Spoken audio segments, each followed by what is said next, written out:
Bonjour à toutes et à tous et bienvenue pour ce temps de parole. Temps de parole un petit peu spécial. Je serai tout seul pour l'animer aujourd'hui, mais c'est pas bien grave. Nous avons un invité de choix, un invité de marque. C'est Madi Ousseni, le maire de Chiconi. Monsieur le maire, bonjour.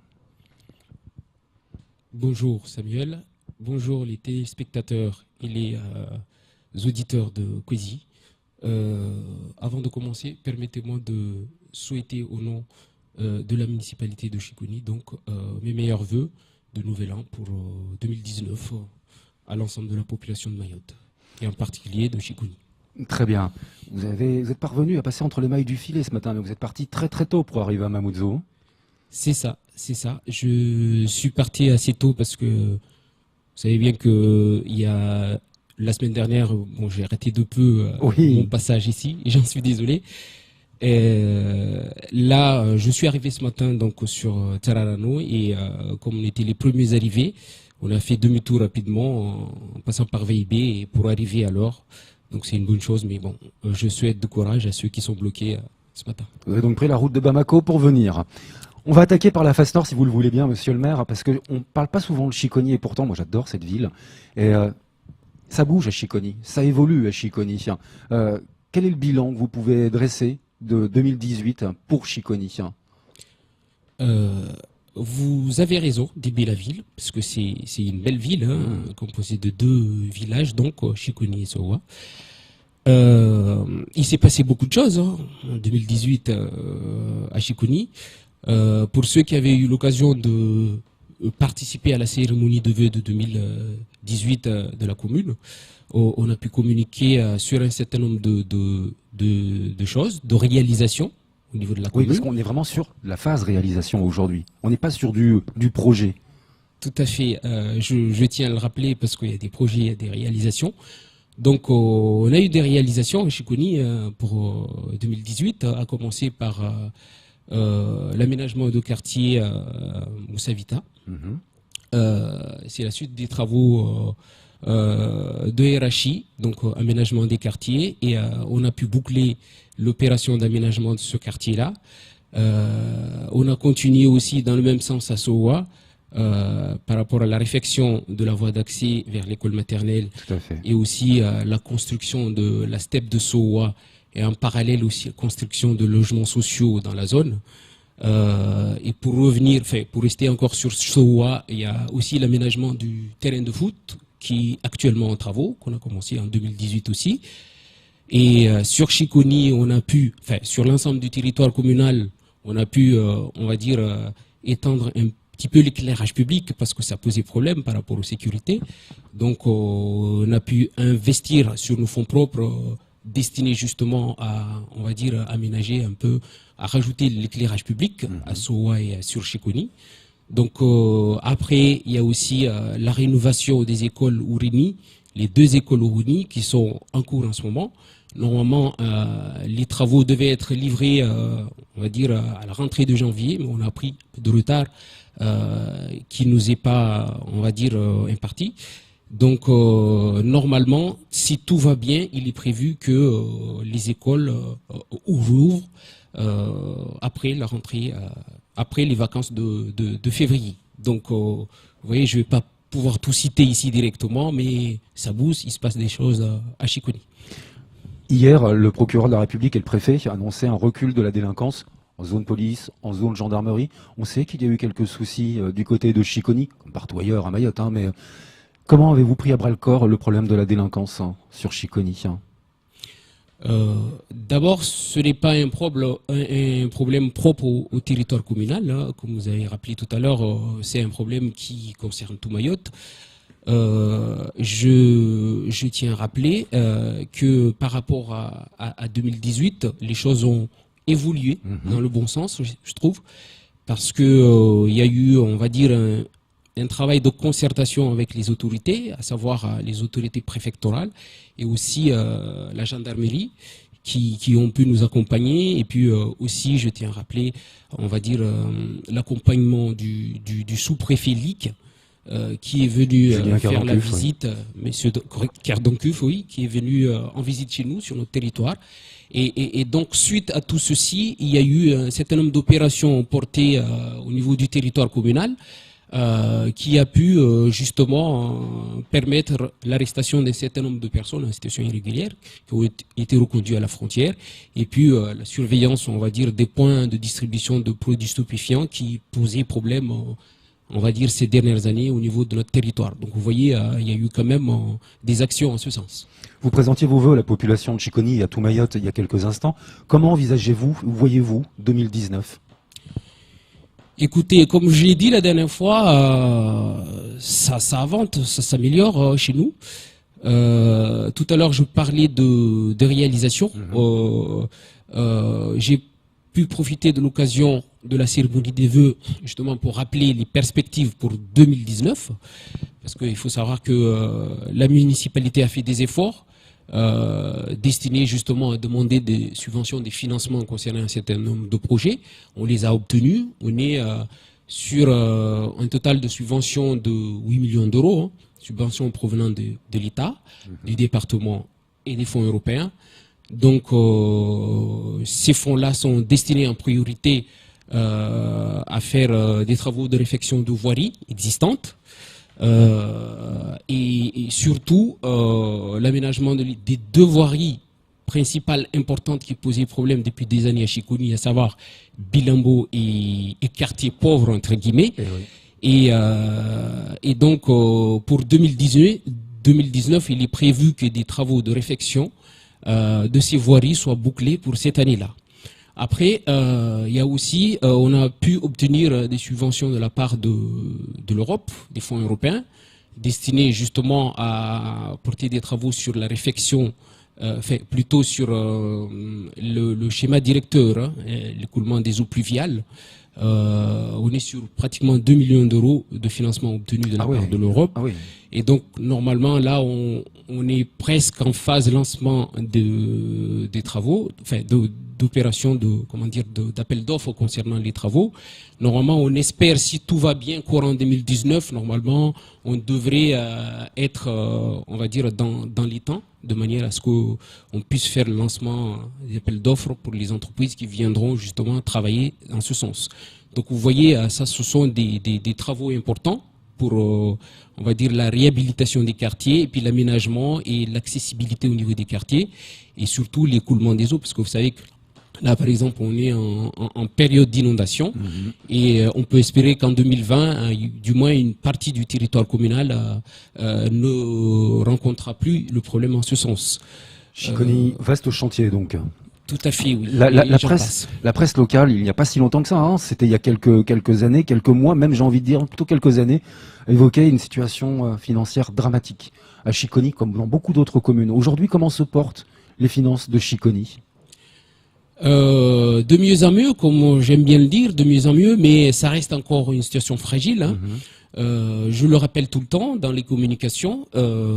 Normalement, il est prévu que pour 2019, on soit un budget du moins équilibré.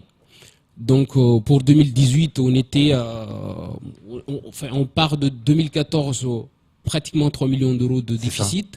Et là, on a bouclé 2018, on est à 1,2 million et on espère justement voter un budget à l'équilibre pour 2019.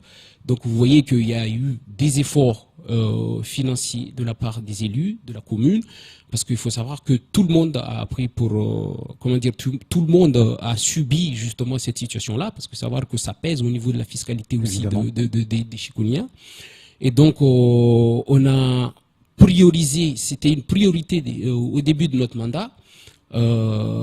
Les engagements pour moi sont tenus parce que on est dans les temps. Hein, on avait estimé qu'au courant 2019-2020 qu'on sorte du déficit, on est dans les temps. En revanche, je tiens à rappeler qu'on n'est pas encore sorti tout à fait de l'auberge, on est encore malade. Et il va falloir qu'on continue en ce sens de manière à ce qu'on ne redevienne pas, enfin, on ne retombe pas dans la situation qu'on a connue il y a 5 ans, parce que ce serait dramatique pour la population. C'est ça qui m'intéresse. C'est une équation qui est particulièrement compliquée à mettre en place. C'est-à-dire qu'il y a un déficit structurel de 3 millions d'euros. C'est continuer à investir, à développer, à lancer les projets et les chantiers, les réalisations, tout en faisant des économies. C'est très compliqué comme méthode. C'est très compliqué, mais force à constater qu'on arrive à le faire. Mais comment ? En tapant sur le contribuable, c'est-à-dire en augmentant la masse fiscale ? Pas forcément, mais les priorités portaient surtout sur la maîtrise des dépenses. Parce qu'il faut savoir qu'il y a eu un dérapage, je le dis clairement. Tout à fait. Il y a eu de gros dérapages en ce sens. Donc la première des choses, c'est maîtriser les dépenses. Et on a su le faire, justement, par des mesures qui sont impopulaires, qui n'étaient pas non plus les bienvenues pour tout le monde, ni pour les élus, ni pour la population. Et bien sûr, on est aussi quelque part passé par la fiscalité, mais je tiens à rappeler qu'entre 2017 et 2018, on n'a pas augmenté les taux au niveau de la fiscalité, donc on est resté sur la base de ce qu'on portait jusqu'à maintenant. Et ce sont des gros efforts consentis par la population. Et moi, je voudrais justement mettre... Bon, on a déjà mis à contribution la population, mais que la population s'intéresse de près au fonctionnement de la commune et qu'il soit vigilant par rapport aux personnes qui viendront ou qui suivront après, parce que on n'est pas là pour on va dire non plus empêcher les administrés de vivre dans des bonnes conditions, et on n'est pas là non plus pour les spolier par rapport à leurs biens, par rapport à tout ce Pas qui pour les perd. matraquer, tout simplement. Voilà, tout simplement. En revanche, c'est un passage obligé. Pourquoi? Parce qu'il y a eu des dérapages qui ont été constatés pendant des années et des années. Et aujourd'hui, il faudrait que la population soit en mesure de donner les rênes de la commune à des personnes qui sont responsables, de manière à ce qu'ils ne retombent pas dans cette facilité, parce que c'était la facilité qui a été, on va dire, mise en place au niveau de la politique, on va dire, financière de la commune pendant des années et des années. Le temps passe très très vite, il nous reste déjà très très peu de temps. Oups, j'ai une crampe à la main. Vous partez aujourd'hui pour Paris. Pourquoi?